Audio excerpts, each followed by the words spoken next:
Abraham Lincoln has been shot. We were talking, Hank and I, about how that which we love is so often destroyed by the very act of our loving it. The bar was dark, but comfortably so, and by the flittering light of the television I could make out the rough texture of his face. He was, in spite of everything, a beautiful man. We'd lost our jobs at the call center that day, both of us, but Hank didn't seem to care. All day, strangers yelled at us, demanding we make their lost packages reappear. Hank kept a handle of bourbon in the break room, hidden behind the coffee filters, for those days when a snowstorm back east slowed deliveries and we were made to answer for the weather. After we were told the news, Hank spent the afternoon drinking liquor from a styrofoam cup and wandering the floor, mumbling to himself. For one unpleasant hour, he stood on 2 stacked boxes of paper, peering out the high window at the cars baking in the parking lot. I cleaned out my desk and then his. Things between us hadn't been good in many months. Hank said, "Take as an example Abraham Lincoln." "Why bring this up?" I asked. "Why tonight?"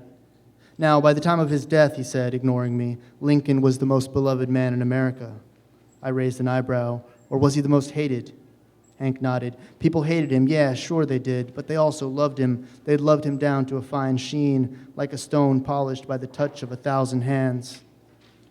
Lincoln was my first love, of course, and Hank knew the whole story. He brought it up whenever he wanted to hurt me. We'd met at a party in Chicago long before he was president, at one of those Wicker Park affairs with fixed-gear bikes locked out front, 4 deep to a stop sign. We were young. It was summer.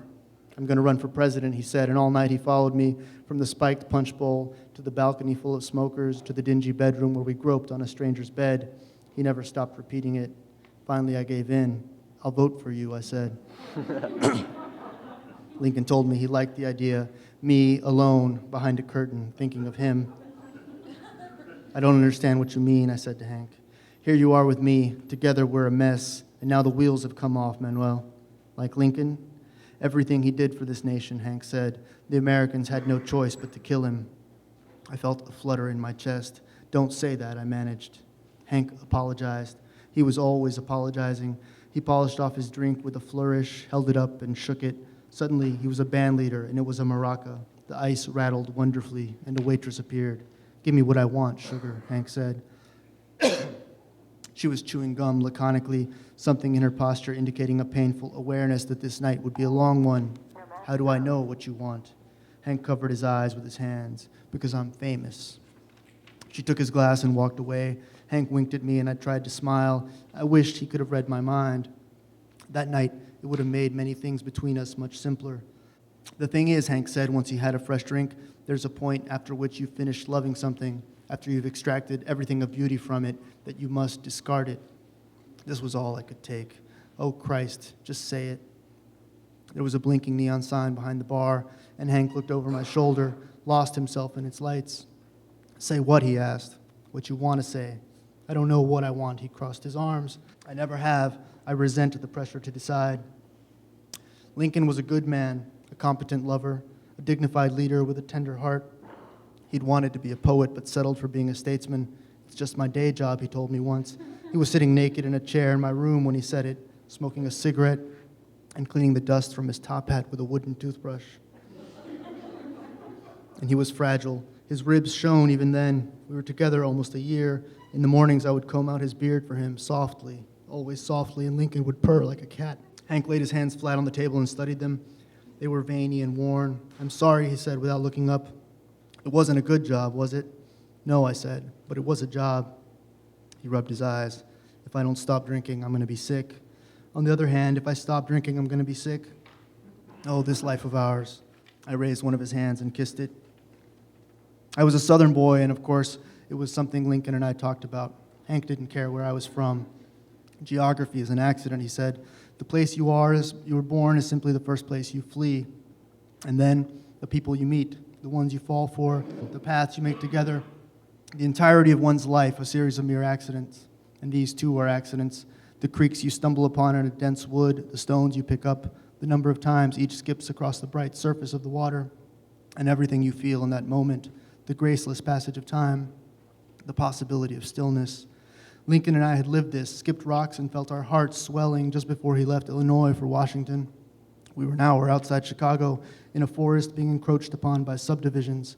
We were an hour outside Chicago in a forest being encroached upon by subdivisions. Everywhere we walked that day, there were trees adorned with bright orange flags, trees with death certificates, land marked for clearing, to be crisscrossed by roads and driveways and dotted with the homes of upright American yeomen. Lincoln told me he loved me. "I'll come with you," I said. I was hopeful. This was many years ago. That morning, he'd gone to the asylum to select a wife. The doctors had wheeled her out in a white gown and married them on the spot. Under the right care, they said, she'll make a great companion. Her name was Mary Todd. "She's very handsome," Lincoln said. He showed me a photograph, and I admitted that she was. "Do you love her?" I asked. Lincoln wouldn't look me in the eye. "But you just met her today," I said. He answered with a sigh. When he had been quiet long enough, he took my hand. We'd come to a place where the underbrush was so overgrown that the construction markers seemed to get lost. Everywhere were mossy, rotting tree trunks, gnarled limbs, and tangled vines that hung over the trail. Lincoln kept hitting his head as we walked. "This forest is so messy," he complained. I said, "You're too fastidious to be a poet." And he gave me a sheepish smile. It's true, I never expected to grow old. Now, back at the bar, Hank was falling apart before my eyes, or pretending to. "What will we do?" he pleaded. "How will we pay the rent?" It was a good question. His shoulders slumped, and I smiled at him. "You don't love me," I said. He froze for a moment. "Of course I love you. Am I not destroying you bit by bit?" "Are you?" Hank's face was red. "Wasn't it me that made me lose your job?" It was good to hear him say it. Hank had been in the habit of transferring his most troublesome callers to me, but not before thoroughly antagonizing them, not before promising that their lost package was only the beginning, that they could expect far worse, further and more violent attacks on their suburban tranquility. Inevitably, they would demand to speak to a manager, and I would be forced to bail out my lover, or attempt to. I wasn't a manager. I never had been, and the play acting was unbearable. The customer barked insults, and I gave it all away: shipping, replacements, insurance, credit, anything to get them off the line. Hank would be listening in from his cubicle, breathing a little too heavily into the receiver, and I knew I was disappointing him. Afterward, he would apologize tearfully, and 2 weeks might pass, maybe 3, before it would happen again. It took accounting many months to pin this on us. Now Hank sighed. "It sure was hot today," he said. "Did you feel it pressing up against the windows? Is that what you were looking at? The heat? What would you have done without me anyway? How could you have survived that place?" I didn't answer him. We emptied our pockets, left the bar, and walked into the night. It was true that the heat was never ending. It was 11:30 or later, and still the desert air was dense.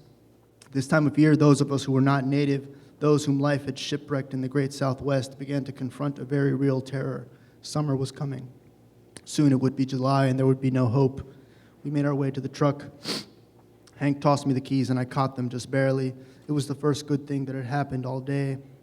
If they'd hit the ground, we surely would have spent hours on hands and knees, palming the warm desert asphalt, looking for them. "Where to?" I asked. "You know." I drove slowly through downtown and then under the 9th Avenue Bridge and out in the vast anonymity of tract homes and dry gullies of evenly spaced street lights with nothing to illuminate. We had friends who lived out here, grown women who collected crystals and whose neighborhoods so depressed them that they often got in the car just to walk the dog. Still, beneath the development, it was a beautiful country. After a half hour, the road smoothed out. Another 10 minutes and the lights vanished, and then you could really move. With the windows down and the hot air rushing in, you could pretend it was a nice place to live. A few motorhomes tilting on cinder blocks, an abandoned shopping cart in a ditch, glittering in the headlights like a small silver cage, and then it was just desert, which is to say there was nothing at all but dust and red rock and an indigo sky speckled with stars. Hank had his hand on my knee, but I was looking straight ahead to that point just beyond the reach of the headlights. With an odd job or two, we might be able to scrounge together rent for this month, and after that it was anyone's guess, and the very thought was exhausting. I felt, incorrectly it turns out, that I was too old to have nothing again. Lincoln and I spent a winter together in Chicago. He was on city council, and I worked at a deli. We couldn't afford heat, and so every night we would curl our bodies together beneath a half-dozen blankets and hold tight, skin on skin, until the cold was banished. In the middle of the night, the heat between us would suddenly become so intense that either he or I or the both of us would throw the covers off. It happened every morning. It happened every night, and every morning it was surprised to wake, shivering with the bedclothes rumpled on the floor. I'd made my way to southern Florida by the time he was killed. It had been 11 years since we'd been in touch. For the duration of the war, I wandered the country looking for work. There was a white woman who'd known my mother. When I wrote her, she offered me a place to stay in exchange for labor. It seemed fine for a while. At dusk, the cicadas made their plaintive music, and every morning we rose before dawn and cleared the undergrowth and dug canals in an endless attempt to drain the land.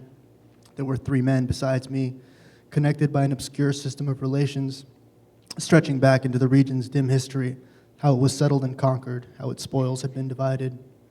There was a lonely Cherokee and a Carib who barely spoke, and a freed black who worked harder than the 3 of us together. She had known all of our mothers, had watched us grow up and scatter and return. She intended to plant orange trees, just as she'd seen a brochure once on a trip to Miami, trees in neat little rows, the dull beauty of progress. But this land was a knot, just a dense, spongy mangrove atop a bog. You could cup the dirt in your hands, squeeze it, and get water. It'll never work, I said one afternoon, after a midday shower had undone in 45 minutes what we had spent a week building. She fired me then and there. No discussion and no preamble. Men should be more optimistic, she said, and gave me half an hour to gather my things. It was the freed black who drove me to the bus station. When he pulled the old truck out onto the road, he took his necklace from beneath his shirt. There was a tiny leather pouch tied to it. "What is it?" I asked. "It's a bullet," he said. He turned very serious. "There's a gun hidden in the glade." "Oh," I said. He barely opened his mouth when he spoke. "That woman owned my mother, boy, and that land is going to be mine. Do you understand me now? Do you get why I work so hard?" I nodded and suddenly felt a respect for him, for the implacability of his will that was nearly overwhelming. When I had convinced him I understood, he turned on the radio, and that's when we heard the news. Ford's Theater, the shooting. The announcer faded in and out, and though I would miss my bus because of it, we found a place with good reception, and without having to say a word, both agreed to stop. The radio prattled breathlessly. The assassin had escaped. No, they had caught him. No, he had escaped. It was a wretched country we were living in, stinking, violent, and diseased. I listened, not understanding, and didn't notice for many minutes that my companion had shut his eyes and begun, very quietly, to weep. He closed his right fist around the bullet, and with the other gripped the steering wheel as if to steady himself. I've been moving west ever since. That night we were fired. Hank and I made it to the highway heading south, and then everything was easy. Along the way, I forgot where we were going, and then remembered, and then forgot again. I decided it was better not to remember, that something would present itself. And so when the front tire blew, it was as if I had been waiting for it all night. Hank had dozed, and now the truck shook violently with a terrific noise, but somehow I negotiated it, me and the machine and the empty night highway. In that split second, a kind of ballet. Hank came to when we had eased onto the shoulder. I was shaking, but alive. "What did you do?" he asked, blinking. "Is this Mexico?" It seemed very real, what I felt, that the truck had, through mechanical intuition, decided to blow a tire for me and force me to stop. I turned on the cabin light. "How long has it been since you stopped loving me?" "Really?" he asked. I nodded. "What month is this?" Hank said desperately. I didn't budge. "Are you going to leave me here?" "Yes," I said. He smiled as if this were a moment for smiling. "I'm not getting out," he said. "I paid for this truck." "No, you didn't," I said. Still, he shrugged. "I'm not getting out." Which was fine, which was perfect. There was a spare tire in the back, but it was flat too. If one must begin again late in life, better to do so cleanly, nakedly. I left the keys in the ignition. Out here, outside our small city, the air had cooled and I breathed it in. Life is very long. It had been years, but I recognized the feeling immediately. It wasn't the first time I'd found myself on a dark highway, on foot, with nowhere to go. Thank you.